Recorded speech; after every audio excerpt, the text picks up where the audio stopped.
नमस्कार, स्वागत है आप सभी को। आज की कथा है मंगलवार महावीर जी की सुंदर कथा। कुंडलपुर नामक एक नगर था।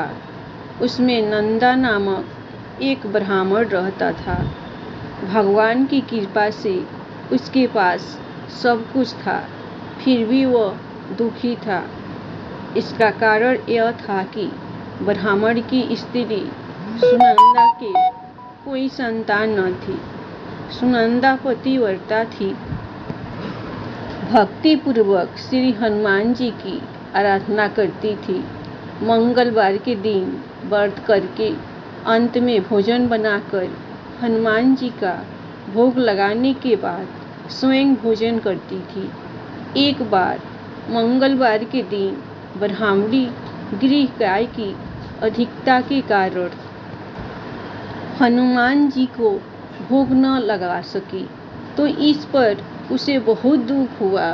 उसने कुछ भी नहीं खाया और अपने मन में प्रण किया कि अब तो अगले मंगलवार को ही हनुमान जी का भोग लगाकर अन्न जल ग्रहण करूंगी। ब्राह्मणी सुनंदा प्रतिदिन भोजन बनाती, सदापूर्वक पति को खिलाती, परंतु स्वयं भोजन नहीं करती और मन ही मन श्री हनुमान जी की आराधना करती थी।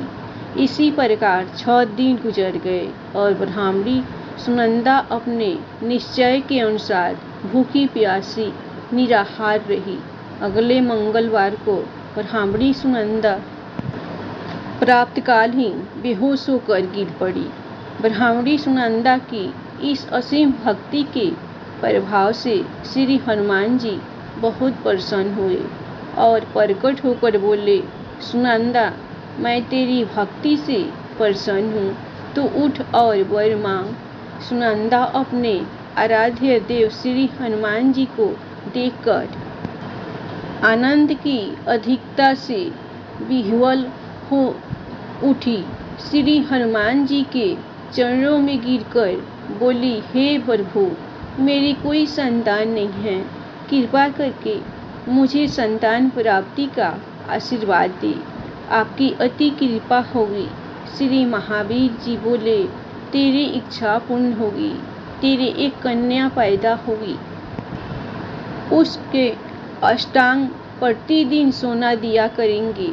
इस प्रकार कहकर श्री महावीर जी अंत ध्यान हो गए।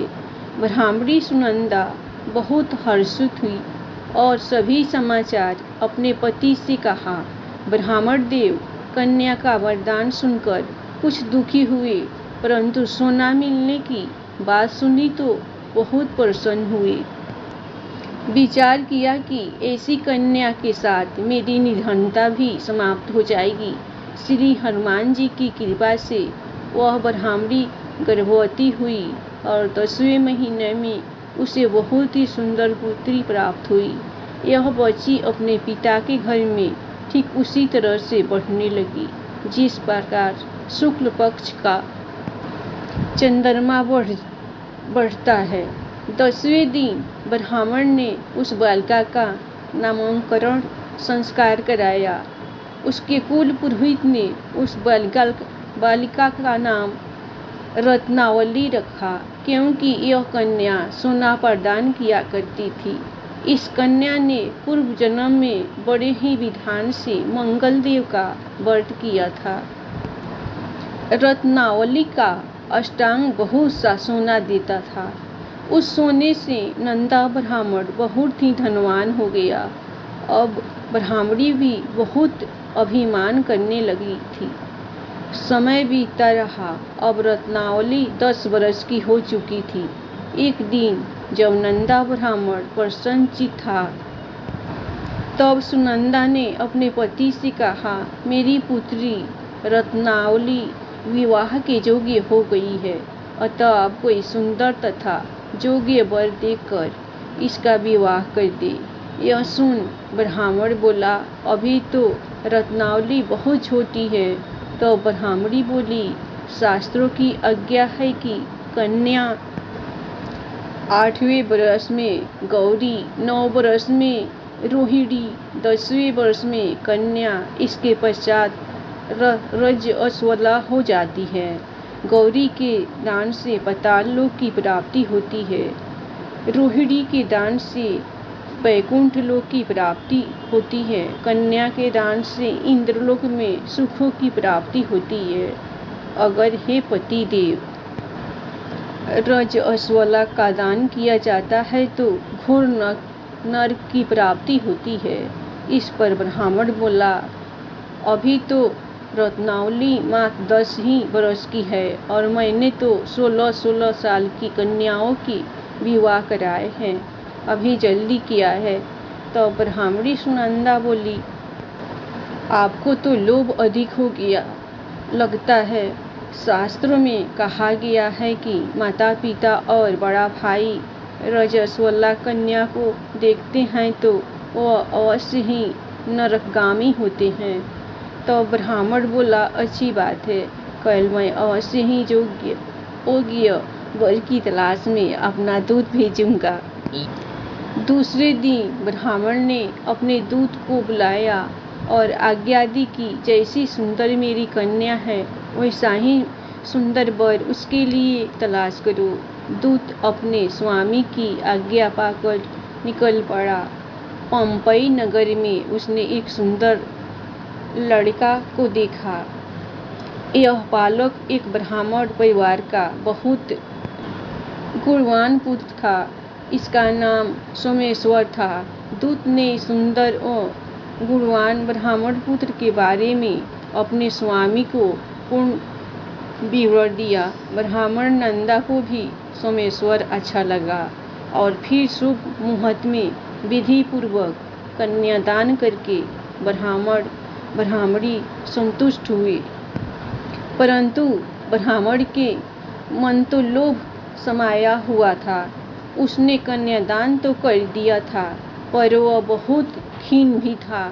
उसने विचार किया कि रत्नावली तो अब चली जाएगी और मुझे इससे जो सोना मिलता था वह अब मिलेगा नहीं।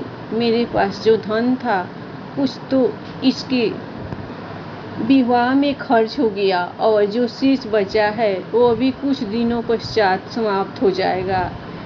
मैंने जो इसका विवाह करके बहुत बड़ी भूल कर दी। अब कोई ऐसा उपाय हो कि रत्नावली मेरे घर में ही बनी रहे, अपनी ससुराल ना जाए। लोभ रूपी राक्षस ब्राह्मण के मस्तक पर छाता जा रहा था। रात भर अपनी शैया पर बेचैनी से करवटें बदलते बदलते उसने एक बहुत ही क्रूर निर्णय लिया। उसने विचार किया कि जब रत्नावली को लेकर उसका पति सोमेश्वर अपने घर के लिए जाएगा तो वह मार्ग में छिपकर सोमेश्वर का वध कर देगा और अपनी लड़की को अपने घर ले आएगा, जिससे नियमित रूप से उसे सोना भी मिलता रहेगा और समाज का कोई मनुष्य उसे दोष भी नहीं दे सकेगा। प्राप्त काल हुआ तो नंदा और सुनंदा ने अपने जमाई तथा लड़की को बहुत सारा धन देकर विदा किया। सोमेश्वर अपनी पत्नी रत्नावली को लेकर ससुराल से अपने घर की तरफ चल दिया। ब्राह्मण नंदा महालोभ के वशीभूत हो अपनी मति खो चुका था। पाप पुण्य को उसे विचार न रहा था। अपने भयानक और क्रूर निर्णय को कार्यरूप देने के लिए उसने अपने दूत को मार्ग में ही अपने जमाई का वध करने के लिए भेज दिया था, ताकि रत्नावली से प्राप्त होने वाला सोना उसे हमेशा मिलता रहे और वो कभी निर्धन न हो। ब्राह्मण के दूत ने अपने स्वामी की आज्ञा का पालन करते हुए उसके जमाई सोमेश्वर का मार्ग में ही वध कर दिया। समाचार प्राप्त कर ब्राह्मण नंदा मार्ग में पहुंचा और रुदन करती अपनी पुत्री रत्नावली से बोला, हे पुत्री, मार्ग में लुटेरों ने तेरे पति का वध कर दिया है। भगवान की इच्छा के आगे किसी का कोई वश नहीं चलता है। अब तू घर चल, वहाँ पर ही रहकर शेष जीवन व्यतीत करना। जो भाग में लिखा है वही होगा। अपने पति की अकाल मृत्यु से रत्नावली बहुत दुखी हुई। करुण कुंदन और रुदन करते हुए अपने पिता से बोली, हे पिताजी, इस संसार में जिस स्त्री का पति नहीं, उसका जीना व्यर्थ है।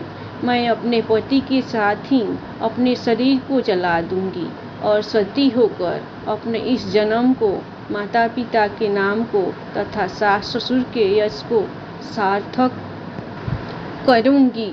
ब्राह्मण नंदा अपनी पुत्री रत्नावली के वचनों को सुनकर बहुत दुखी हुआ।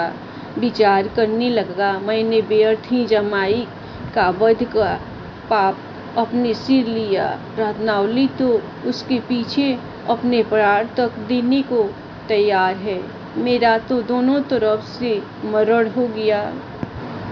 धन तो अब मिलेगा नहीं। जमाई वध के पाप के फलस्वरूप एवं यातना भी भुगतनी पड़ेगी। यह सोचकर वह बहुत खिन्न हुआ। सोमेश्वर की चिता बनाई गई। रत्नावली सती होने की इच्छा से अपने पति का सिर अपनी गोद में रखकर चिता में बैठ गई।